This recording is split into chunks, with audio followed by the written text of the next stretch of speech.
Tem uma coisa estranha que acontece com o tempo quando a gente cresce. Não é apenas o fato de que ele acelera, é porque passa por nós de um jeito cada vez mais discreto, quase invisível. Você chega no fim do ano e tenta lembrar o que aconteceu em março, e já não tem memórias completas do mês. Não só porque foi muito tempo atrás, e sim porque quando você finalmente lembra alguma coisa, percebe que são apenas fragmentos. E tem uma sensação muito específica nisso. Não é tristeza, não exatamente. É mais como descobrir que uma gaveta que você achava cheia estava praticamente vazia. E o mais curioso é que a memória nem sempre foi assim. Na infância, semanas inteiras podiam permanecer vivas por anos. A cor de uma mochila, o cheiro da sala de aula, a luz de uma tarde específica, uma música tocando em algum lugar da casa. Pequenas coisas ficavam gravadas com uma força desproporcional. Já na vida adulta, 6 meses podem se transformar em um borrão. O calendário muda, os meses passam, as estações se deslocam. Mas a memória parece guardar pouco, como se uma parte considerável da vida tivesse acontecido sem realmente se fazer notar por dentro. A explicação mais comum é dizer que o tempo passa mais rápido conforme envelhecemos, mas talvez o tempo não esteja simplesmente acelerando. Talvez a vida esteja sendo registrada com menos profundidade. Não porque deixou de existir vida, mas porque muitos dias passaram a se parecer demais uns com os outros. Para entender essa sensação, é preciso abandonar por um instante a ideia de que a mente registra o tempo como um relógio. O cérebro humano não salva cada segundo com o mesmo peso. Ele não transforma a existência em uma sequência uniforme de arquivos perfeitamente organizados. O funcionamento da memória se parece mais com uma câmera que só começa a gravar quando algo se move. O que se repete demais tende a ser comprimido. O que surpreende, ameaça, emociona ou exige atenção, acaba ganhando destaque. Existe um viés profundo da memória, pelo que é novo, inesperado ou emocionalmente relevante. Quando uma experiência se repete muitas vezes, o cérebro economiza energia. Ele deixa de olhar para aquilo como se fosse um acontecimento e passa a tratá-lo como padrão. Imagine que a sua memória é um HD. O cérebro não quer desperdiçar espaço. Então, ele criou um sistema de compressão. Tudo que é repetitivo, o trajeto para trabalhar, a mesma reunião toda segunda, o mesmo jantar toda quinta, ele comprime em um arquivo só. Em vez de salvar 200 dias de trajeto, ele salva um único arquivo chamado trajeto para o trabalho. É por isso que uma semana de férias em um lugar desconhecido pode parecer, depois, mais longa do que 3 meses de rotina. O corpo viveu 7 dias, mas a memória encontrou muitos pontos de marcação. Lugares novos, conversas novas, caminhos novos, pequenos desconfortos, pequenas descobertas. Na infância, essa diferença era ainda mais intensa. Quase tudo tinha o sabor da primeira vez. Primeiro dia de escola, primeira bicicleta sem rodinhas, primeira vez sozinho em casa, primeira descoberta de que o mundo era maior do que parecia. Cada uma dessas experiências funcionava como uma âncora temporal. Um marco que dividia o tempo em partes reconhecíveis. A vida parecia mais longa, porque a memória tinha mais onde se apoiar. Na vida adulta, essas âncoras tendem a diminuir, não necessariamente por falta de vida, mas porque a própria organização da vida adulta cria uma estabilidade que, aos poucos, torna os dias menos distintos entre si. Essa percepção não é recente.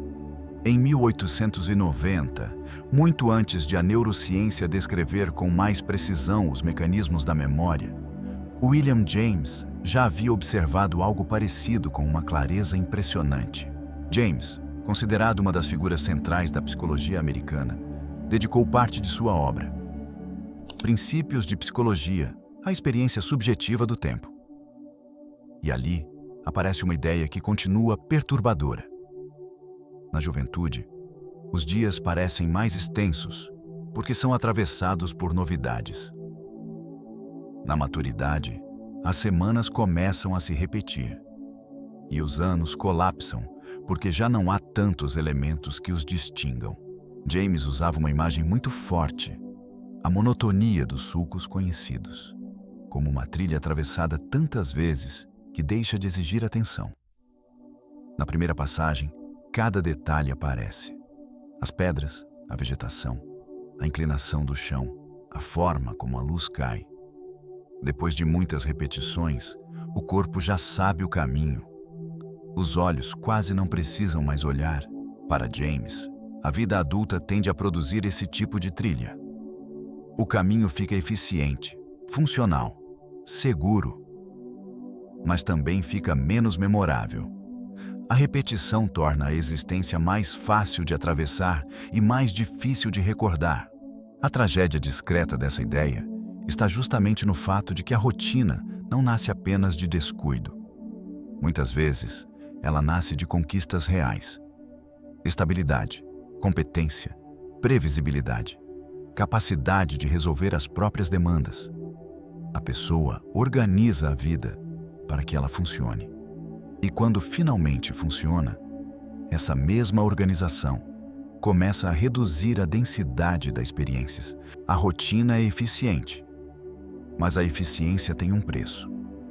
Ela diminui o atrito, diminui o espanto, diminui a necessidade de presença. E sem presença, a memória recolhe menos. James descreveu o problema com precisão, mas deixou uma pergunta aberta. Se esse é um custo da vida adulta organizada, o que fazer com essa consciência? Antes de chegar a qualquer resposta, é preciso olhar para um ponto ainda mais incômodo. Quanto mais alguém aprende a viver de modo competente, menos certos momentos parecem ser registrados. Existe uma ideia incômoda na vida adulta. Quanto melhor alguém se torna em executar a própria rotina, menos a rotina exige consciência. Quando se aprende a dirigir, cada trajeto é intenso. Há atenção no volante, nos pedais, nos semáforos, nos outros carros, nos ruídos da rua. O cérebro trabalha em estado de vigilância. Tudo parece importante, porque quase tudo ainda não foi automatizado. Depois de anos fazendo o mesmo caminho, a cena muda. O carro chega ao destino e, às vezes, quase não existe memória do trajeto. O corpo conduziu. A mente estava em outro lugar. A tarefa foi cumprida com eficiência, mas sem presença clara. Isso não é erro, é competência. O cérebro automatiza o que domina para liberar energia mental. Esse mecanismo permite trabalhar, dirigir, cozinhar, responder, organizar, resolver. Ele torna a vida possível. O problema surge quando o espaço liberado pela automatização não é ocupado por experiências novas, mas por mais repetição, mais preocupação, mais distração ou apenas cansaço. A vida adulta moderna é uma obra de eficiência silenciosa. O mesmo horário, o mesmo café, formas parecidas de se distrair. Do ponto de vista funcional, esse sistema é poderoso. Ele reduz esforço e aumenta a previsibilidade. Mas, do ponto de vista da memória, há uma perda. O cérebro não se impressiona com aquilo que já conhece. Ele registra com mais força aquilo que rompe o padrão. Uma comparação simples revela isso. Um estagiário, no primeiro mês de trabalho, vai embora para casa com cenas para contar. O nervosismo em uma reunião, um processo aprendido, uma pergunta feita com medo, um erro, uma pequena vitória. Tudo tem contorno porque tudo ainda exige atenção. Um profissional experiente, depois de muitos anos, talvez tenha sido muito mais produtivo. Talvez tenha resolvido problemas mais complexos. Mas, ao fim do dia, quando tenta resumir o que aconteceu, o sentimento é de que foi apenas mais um dia comum, e esses dias normais se acumulam. Semana após semana, mês após mês. Até que um ano inteiro parece ter acontecido sem deixar muitas cenas. A vida aconteceu, mas uma parte dela não se transformou em memória. Existe uma crueldade específica na forma como a rotina distorce a nossa percepção do tempo. E ela funciona em dois tempos opostos. Uma segunda-feira entediante, sem nenhum evento significativo, pode parecer uma eternidade. Você olha para o relógio às 10 da manhã e não acredita que só são 10 da manhã. O tempo arrasta. Cada hora pesa. Isso acontece porque, no presente, o tédio é sentido como ausência de estímulo. O cérebro está esperando por algo para processar e não encontra nada. O tempo subjetivo se expande, mas quando você olha para trás, essa mesma segunda-feira não ocupa nenhum espaço na sua memória e nem os outros dias iguais que vieram depois. Um ano inteiro de dias que pareciam longos no momento pode caber em menos de um minuto de memória. Porque não há nada para contar. Não há textura, não há contraste, não há âncoras. Essa é uma das crueldades da rotina. Ela torna o presente pesado e o passado vazio. Primeiro, o tempo se arrasta enquanto é vivido. Depois, some quando tenta ser lembrado. Perde-se o dia duas vezes. Uma vez durante a experiência, quando tudo parece apenas repetição. E outra vez depois, quando a memória não encontra nada suficientemente forte para guardar. A consequência vai além da lembrança. Existe um efeito sobre a própria identidade. A vida humana é construída como narrativa. Cada pessoa se reconhece, em parte, pelas histórias que consegue contar sobre aquilo que viveu. Quando meses inteiros se tornam homogêneos, essa narrativa perde matéria. A pergunta "quem eu sou?" começa a encontrar respostas mais frágeis. Não porque falte interioridade, mas porque a vida cotidiana deixou de oferecer cenas suficientemente marcantes para sustentar uma história. A rotina, então, não apaga apenas lembranças. Ela pode apagar a sensação de continuidade. O fio interno que liga uma fase à outra começa a afrouxar.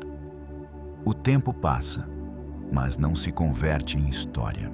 Em 1995, Milan Kundera publicou um romance chamado A Lentidão. É um livro breve, quase um conto longo, construído ao redor de uma ideia simples e devastadora. Há uma relação íntima entre lentidão e memória, entre velocidade e esquecimento. Kundera não fala apenas de velocidade física. Ele fala da velocidade com que experiências são atravessadas sem serem absorvidas.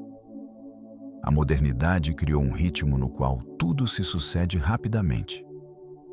Uma experiência substitui a outra antes que qualquer uma delas se transforme em memória profunda. A força da ideia de Kundera está em sugerir que velocidade e esquecimento não estão apenas relacionados. Em certo sentido, eles se confundem.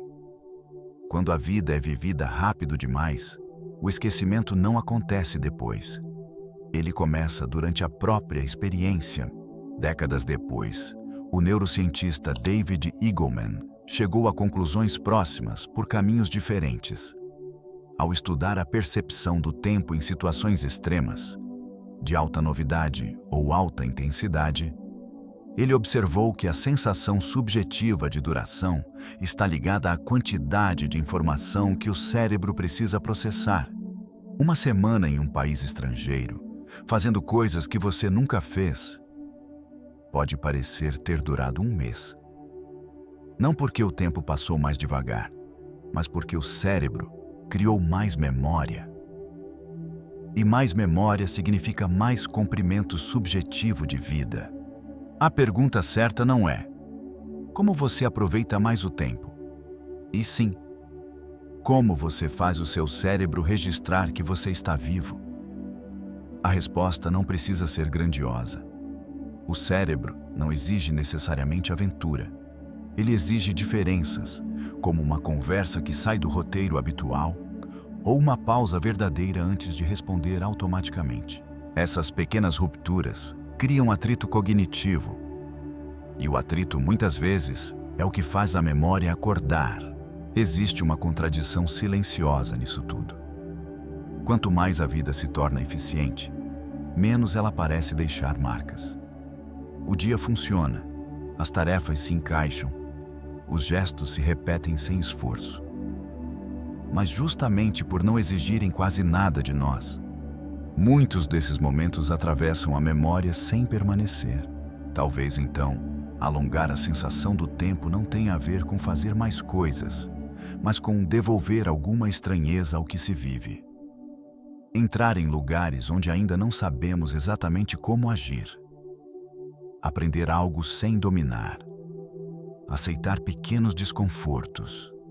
Interromper por instantes a sequência automática dos dias. O iniciante não atravessa essa experiência com pressa, porque ainda precisa olhar e se adaptar. E talvez seja por isso que certos períodos curtos parecem tão densos depois. Não porque duraram mais, mas porque foram vividos com menos anestesia. A passagem acelerada do tempo, então, não é apenas uma impressão subjetiva. Ela revela uma consequência silenciosa da repetição.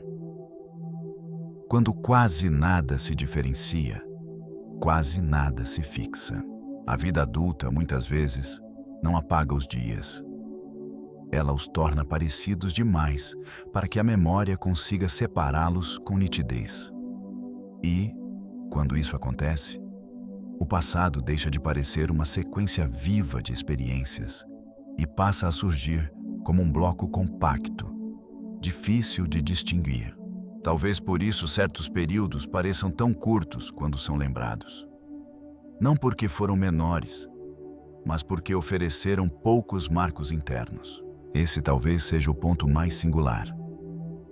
Não é necessário desperdiçar a vida para sentir que ela escape. Às vezes, basta atravessá-la por tempo demais, sem ruptura, sem atenção e sem diferença. No fim, a questão não é fazer a vida parecer mais longa artificialmente. É impedir que ela se torne tão uniforme a ponto de, quando lembrada, parecer menor do que realmente foi. Se em algum momento desse vídeo você sentiu que ele se conectou com você, se inscreva no canal e nos acompanhe nessa jornada. Muito obrigado por assistir e até a próxima.